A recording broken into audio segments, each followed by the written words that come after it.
Joining us now to chat more about this is Dan Geltrude, a certified public accountant and founder of the accounting firm Geltrude and Company. Dan, great to have you with us.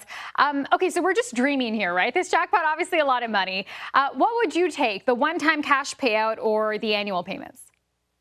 I personally would take the lump sum payment because okay. I feel comfortable in how I can invest my money. However, having that much money for a lot of people is dangerous. Can you believe that 70% of lottery winners end up going broke?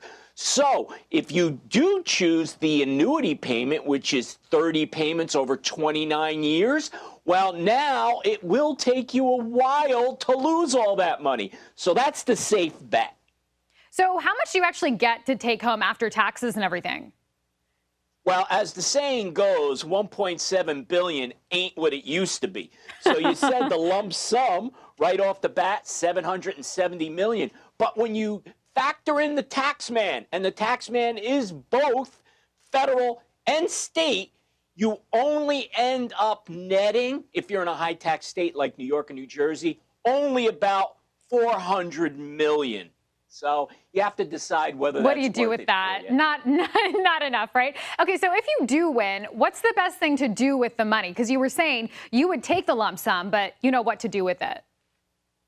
Yeah, so let me tell you this. When you talk about can money buy you love, I don't know, but it'll buy you a lot of friends. So here's what I would tell you. Do not tell a soul that you won. You need to keep this quiet. And the first thing that you need to do, besides don't tell anybody, sign the ticket, put it in a safe place, get your team in place, attorney, CPA, financial advisor, and then what I would tell you is get rid of all your debts. That's the first thing that you want to spend your money on. You want to get back to even.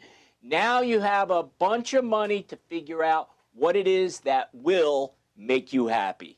I got to say that's kind of unsexy to start with paying off your debts. But I do want to ask, as you mentioned, people come flocking after these big moments. Obviously, people want to be your friends. Families popping up from left, right, and center. Does more money really mean more problems?